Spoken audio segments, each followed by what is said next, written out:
integrative medicine doctor. I live in Stamford, Connecticut, or in Darien, Connecticut, and I practice in Stamford.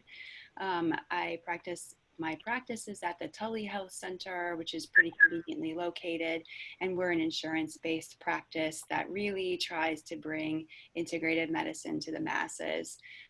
So we do things like acupuncture.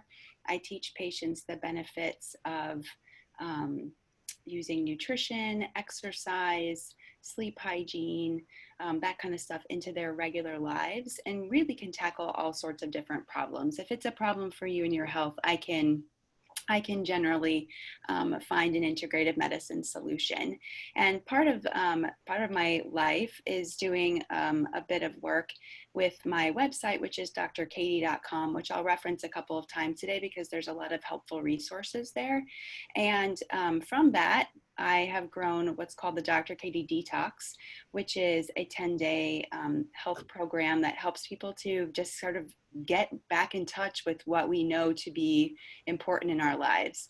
And so we'll talk a little bit about what those important aspects are too.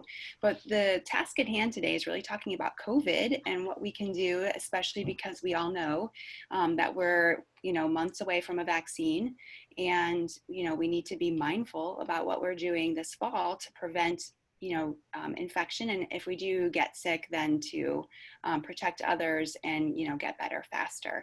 So I'm going to share what you can do to help with that from an integrated medicine perspective. Recognize that this is not an all-inclusive list that I'm going to give you today. This is not everything that exists, and that things are constantly changing. So if any of this information seems outdated to you, that could have changed just since I did my research to bring this together. Or if you're viewing it after early September 2020, then it may not be relevant anymore. And so, definitely do your own research, talk to your own integrated medicine doctors, and figure out, what will work best for you. But these are some good general suggestions to get you moving on your way. I'm going to reference a bunch of supplements today. And a lot of them are available all over the place. You can buy your supplements from Whole Foods. You can get them from amazing little stores like New Canaan's Health Fair, the Vitamin Shop, those kinds of places. I personally, in this day and age, love to have stuff shipped to me. And so I use a company called Emerson Ecologics. And that's the company that I refer to on my website. So if you go to my blog, which is just drkatie.com/blog, or just Dr. Katie, and you'll see it. On there are the names of all these herbs that I'm going to talk about, because some of them are weird spelling. And then it links to Wellevate, which is the client-facing part of Emerson. And you should know that I've received a very, very, very tiny, minuscule amount from the sale of those vitamins and minerals. So if you want to purchase them somewhere else, that's fine. But they are available 20% off, which is the discount that I offer to all my friends and family. I always talk about stocking your kitchen pharmacy. And so we're going to talk about what you can do in your kitchen to help prevent, COVID and just general good, cold and flu stuff as well. And there's a lot of beautiful recipes on my website to kind of help you navigate through some of those anti-inflammatory herbs and things that you can do in your life. So when I talk to my kids about our immune system, I likened it, because they're 8-year-old boys, I likened it to your immune system being like ninjas. And you have to remember that, like, for your ninjas or your Navy SEALs or whatever you like to use, your army inside your body, for your army to function well, you need to do a lot of things right. But the most important 4 things for you to do right are eat really nutritious food most of the time. I always joke about 80% being good enough, and generally it is. So you have to do really well 4 out of 5 times. You got to make sure you get your sleep. You have to do some type of physical activity every day for at least 20 or 30 minutes, something that makes you feel joyful and makes you feel better after you do it. And then the last thing is really attending to your spiritual self. And this can come in the form of many different things in your life. It could be meditation, it could be yoga, it could be going to church, it could be attending something online. But whatever brings you joy and helps you feel like a better form of yourself, that's connection to the spiritual self. And that might be, the most important one of all of these things. And so everything that I talk about today is in service of building this fertile ground, so that when you put an herb like astragalus, or you put a vitamin like vitamin D into that fertile ground, that the fertile ground is very well supported. I always say you can't supplement your way into good health. And so if you're taking vitamin D, but like you're not at the same time eating delicious olive oil and other healthy fats in your diet, you have kind of no hope of that vitamin D being absorbed into your body. So that's just one example of like how making that fertile ground is really important. And that's really where I teach from with my patients, and also the crux of my Dr. Katie Detox. We always talk about like an ounce of prevention is worth a pound of cure. And that's so true when it comes to COVID. There are really just 4 things that you need to do. And I talk about this every morning that I send my kids to school or out in public. And those 4 things are that you need to wear a mask or stay 6 feet or more away from someone. You need to wash your hands. And the most important is, do not touch your face. If you don't touch your face, there's almost no way, unless someone directly sneezes on you and they're in very close proximity of you, there's almost no way for you to get COVID. So if you just sort of keep your hands away, you're constantly washing so that they're clean, and you wear your mask or you stay 6 feet away from people, you're probably going to do okay. The problem is, of course, that we are social creatures, and so we get in social situations and it's not cool to wear a mask, or it's not, so convenient to wash your hands or to carry hand sanitizer with you everywhere. So just make sure that you're doing what you need to on a regular basis. So COVID is this tiny little virus.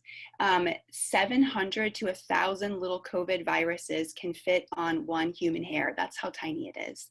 And there are fats and proteins in its shell. You guys, I'm sure, have all seen the picture of COVID. It's this crazy looking spherical thing.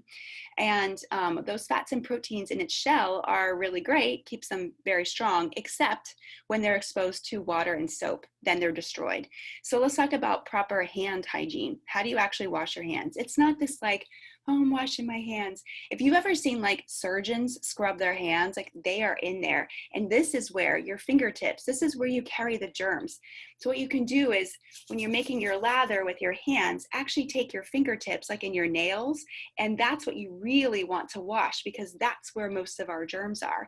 Same thing if you're using hand sanitizer. It's not so great to put it like all over your hands. That's not where your hands are dirty. Your hands are dirty here.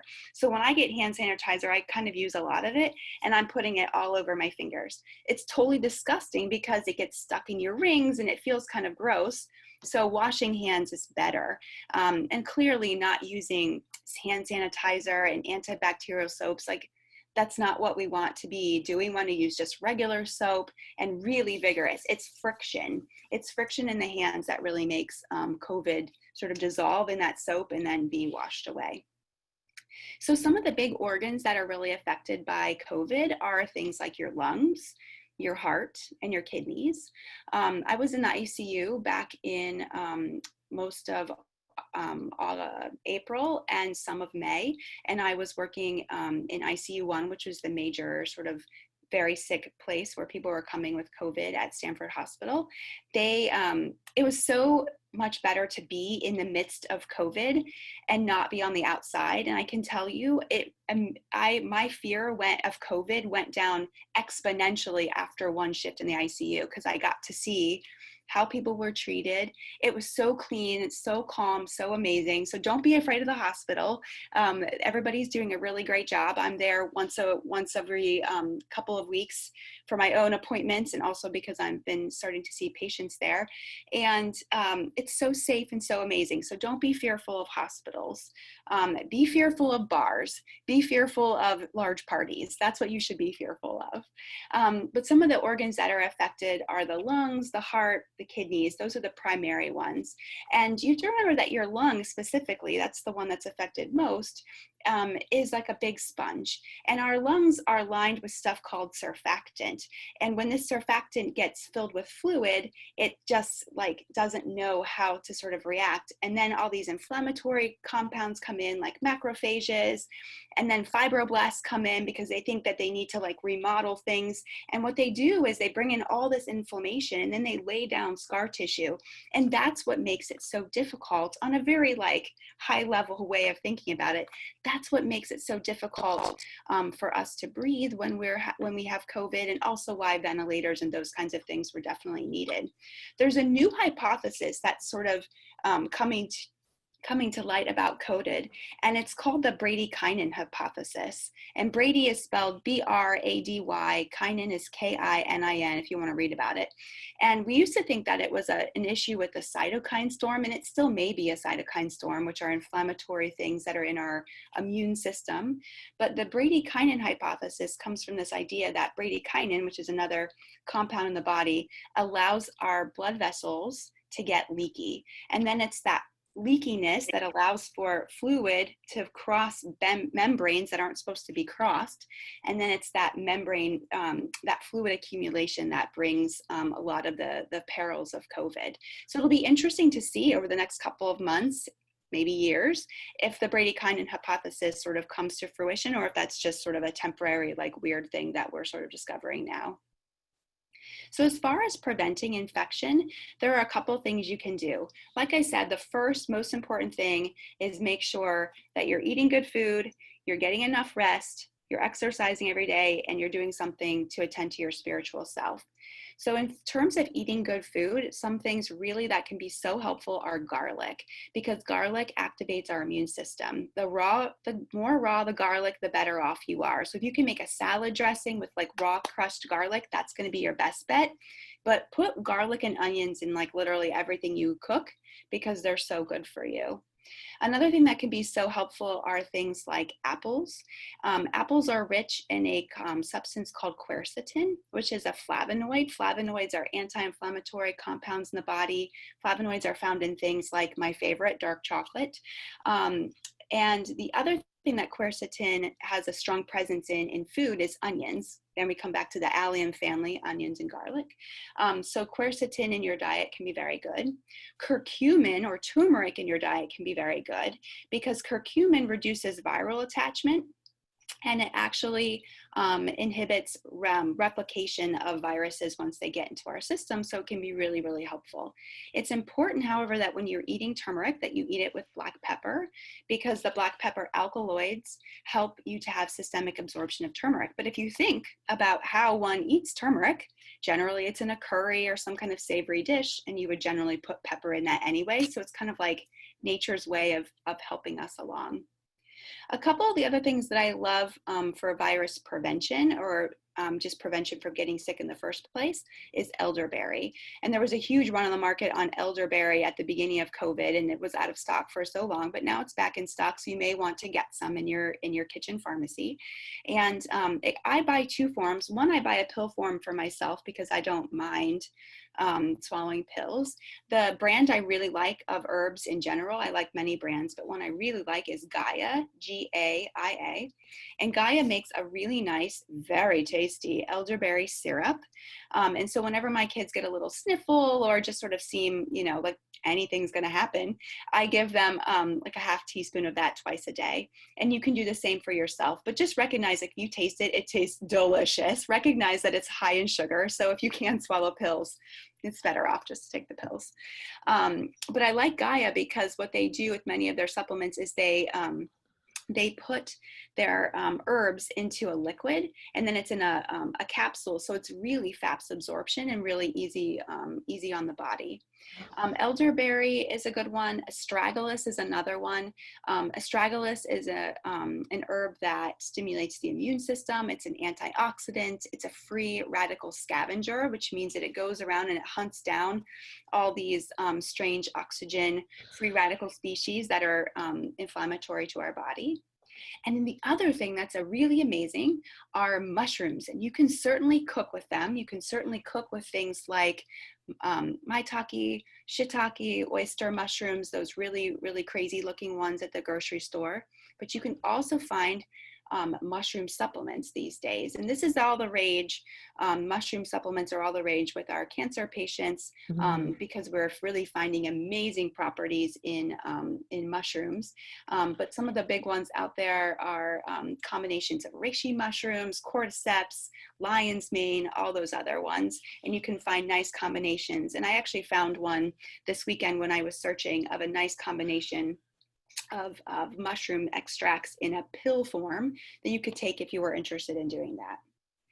Now, moving on from virus prevention, then we need to stop the virus from spreading. So if you were to get sick, one thing that could be helpful, and this isn't true just for COVID, but this is true for colds, flu, like anything else that you would get sick from, zinc can be really helpful for you. And the reason zinc is great is because it protects your mucosal barrier. So again, thinking about like what we talked about at the very first start is that, you know, we're sort of trying to guard against this like leakiness across intestinal or membranes in the body. And zinc really helps the mucosa stay intact. And it increases lymphocytes. And lymphocytes are the type of white blood cell that troll around and attack viruses. So you want a very strong lymphocytic response. You can find zinc, of course, in pill form. And I recommend if you do get sick, you can take a short course of zinc. Just recognize that if you take it for a long period of time, that you can actually potentiate a copper deficiency, which is no bueno. And you also have to be careful because it can affect your sense of taste. So you don't want to take it ongoing. But if you want to do a short spurt of zinc, it's probably fine.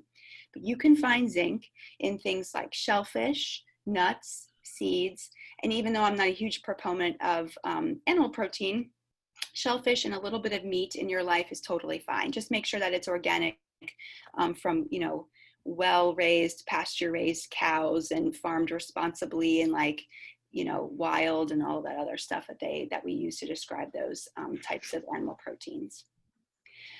Stopping the virus from spreading, you can also drink green tea because green tea is rich in what's called ECGC or epigallocatechin.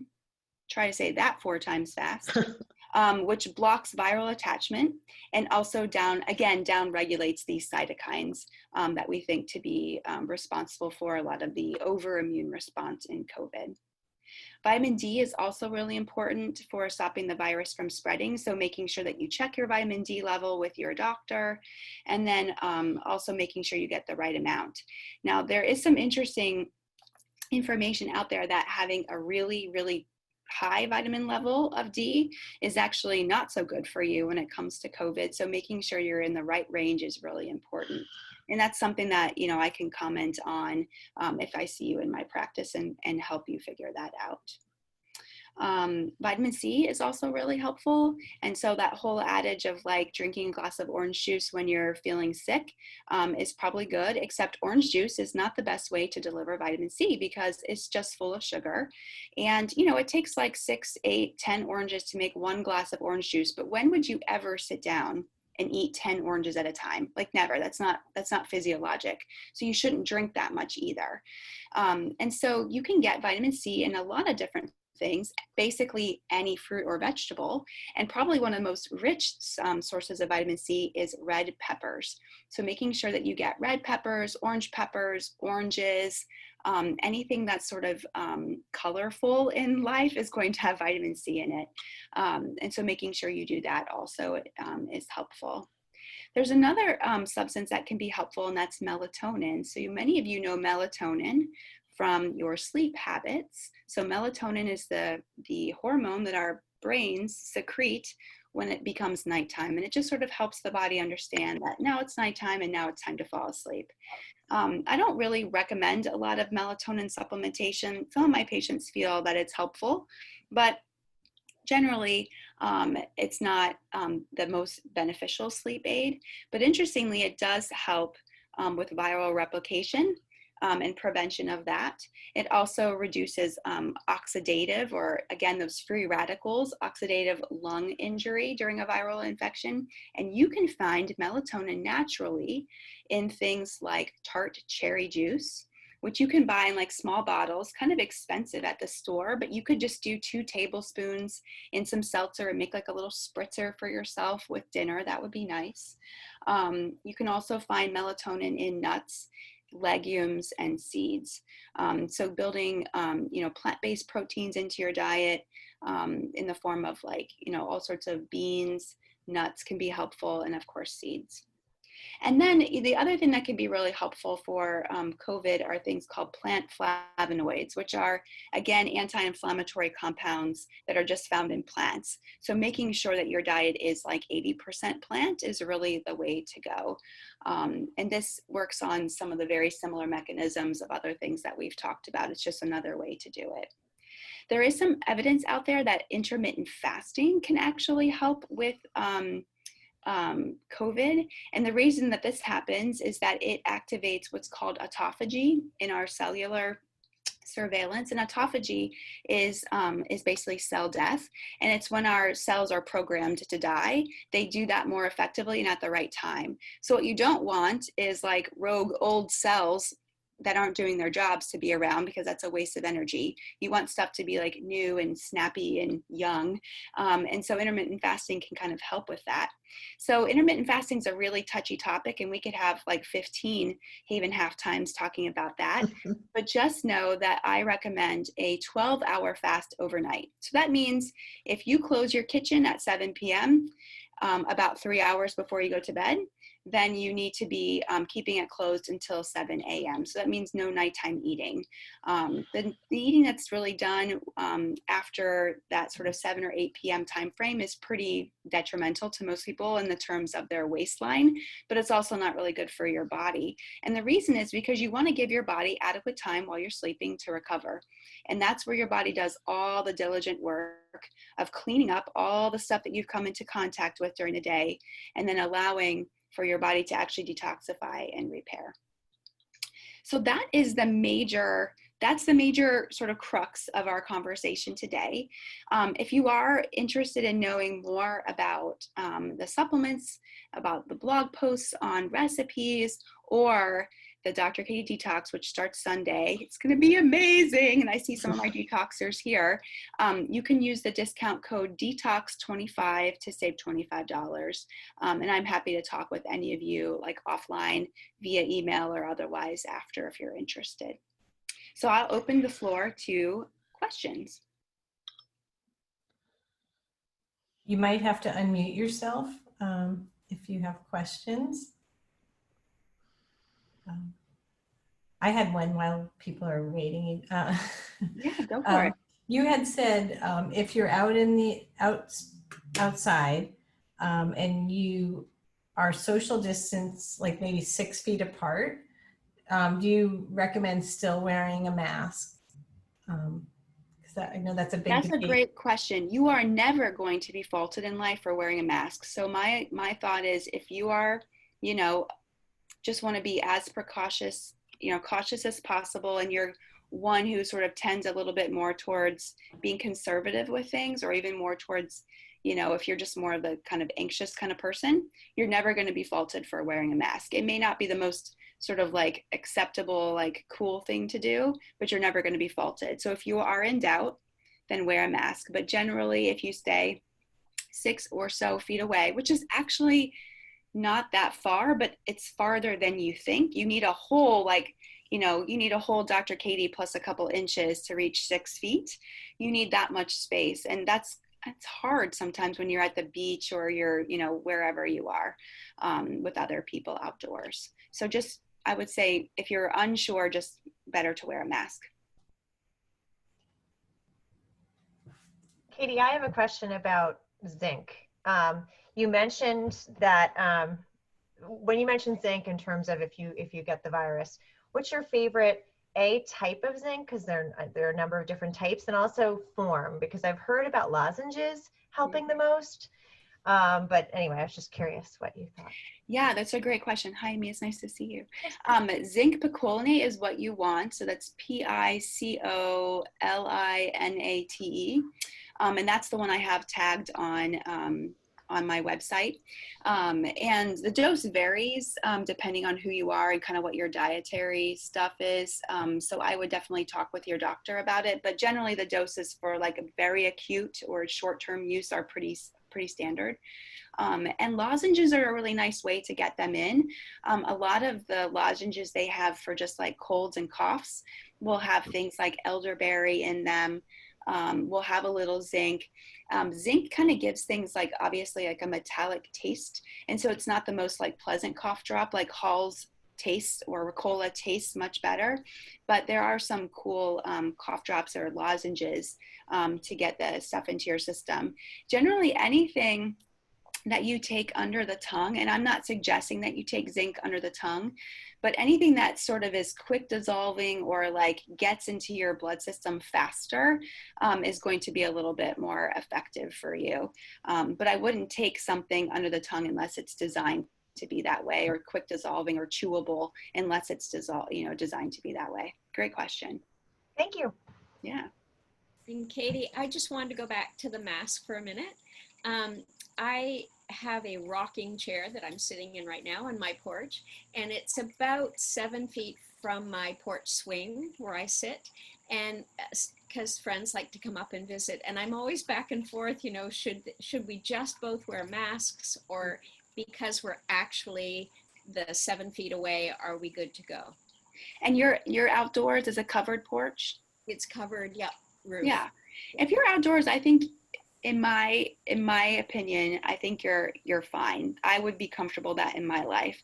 I think you also have to recognize that I'm not the most conservative physician, meaning like I'm a little bit, I think because of just who I am as a person and also the type of medicine I practice, I'm a little bit more lenient when it comes to things, not when it comes to like safety per se, but just in general, I'm a little bit more lenient on things. And I'm also younger than you are. And so I would be comfortable in that situation, but I also think that everybody needs to weigh their own sort of factors, if that makes sense. Yeah. I think It's sounds just okay. It's always a question. Yeah, I think it sounds okay. Sometimes what I do is put a fan in between us, so there's sort of a highway. It's very quiet, but it's just the air is sort of going in that direction as opposed to either. Well, I think as long as you're not sitting next to each other and singing, you're probably okay. Okay, I have a few friends who are just like everywhere in the world, so I'm aware that, who knows? I know it's so hard, and masks are so hard for me because I wear one all day long. And just this morning, I had a patient who came in and she was very tearful and she was crying. And here I am trying to talk to her with a mask on, and I'm trying to use my eyebrows to convey this awful how I felt for her. And it's so hard. Masks are really tough, and I think it's important to recognize that we all feel a dis-ease with life, and a lot of it's just because everything is just so hard right now, and just recognizing that like we're doing the best we can, I think is worth saying. Yeah. And for friends who want to wear the mask, when they leave and they're down, because my porch is up high, I say, okay, let's take our masks off and smile at each other. We have a moment of Totally. When I meet a new patient, I take off my mask while we're still very far apart. And I'm like, this is my whole face. Can I see your whole face too? There's a reason bank robbers wear masks. I know. Thank you. Yeah, you're welcome. Any other questions? I had one other question, if you don't mind. Sure.